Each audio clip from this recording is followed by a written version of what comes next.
Local artist morning. How's it going today? I'm great. Thanks for having me. Thanks so much for being here and for reaching out because, of course, your song, You Can't Give Up, is in CBC's Searchlight contest this year. So you need votes to kind of move on to the next round of the competition. We'll get to all that in just a few minutes. I wanted to start with this, though. This song, You Can't Give Up, I was looking, somebody put it in our system about 10 years ago. So that's kind of how long you've been around and making music. What's it like to put in a song that you wrote, a significant time ago and kind of throw all your eggs in a basket and be in a competition like CBC Searchlight with it?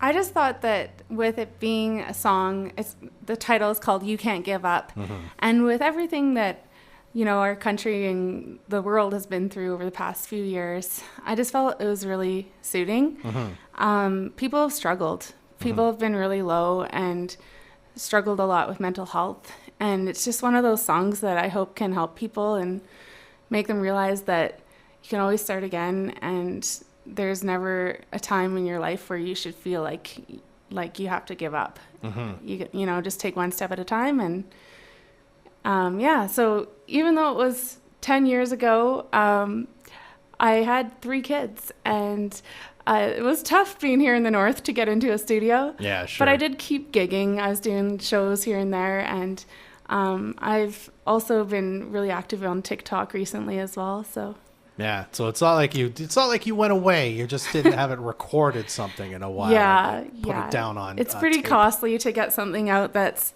the radio quality that I was after. So. Okay. Yeah. So tell us a bit about that journey over the past, 10 years, right? You put this song out. I believe you had like a whole album out that you were kind of promoting at the time.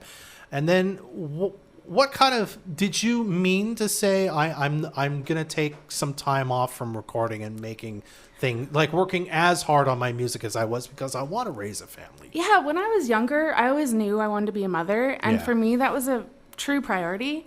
So I kind of knew I had to choose, at least for a little while there, to really put my all into my music or to stop. And, I was lucky enough to meet a man that I fell in love with at a young age. My husband and I have been together for 18 years. Mm-hmm. But it was one of those things where I just let fate kind of lead the way and followed my gut and just kept writing songs. Like I said, I have over 50 songs that haven't been recorded. My iTunes and my not my iTunes, my Apple Music and Spotify have about 16 songs on there. Yeah. But there's quite a few more that I would love to record. I started out at Peterborough Collegiate Vocational School in Peterborough, Ontario. It's a specialized arts, music, drama program. Mm-hmm. So I actually have been to school with a lot of well-known Canadian musicians, such as Serena Ryder. That's a big name right there. Brock Stonefish, he's an Indigenous music artist, and I am just beyond words at the number of talented musicians. Kelly McMichael went to school with her. She's touring with Sarah Harmer right now. So it's pretty cool to be connected with those types of people. And then I moved out west to Victoria when I was 18.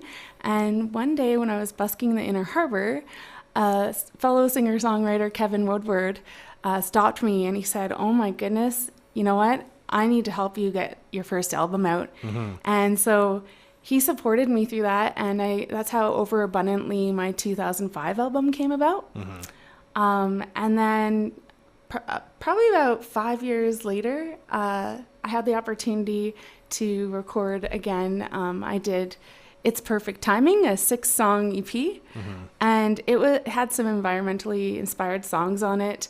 There's one called What About the Ocean that's a beautiful song, and there's some upbeat tunes that are kind of a more pop style as well. It's a real mix. So absolutely. Yeah, and that's the one that has You Can't Give Up on it. So. Gotcha. Yeah. So we fast forward the 10 years now. We're kind of sort of in the post-COVID world now. Gigs are happening again. You've got one coming up in the I'm gonna mess up the name. Where the Wild Women Grow. Yeah. It's a festival happening on June 25th and 26th. If you guys want tickets, it's wherewildwomengrow.com.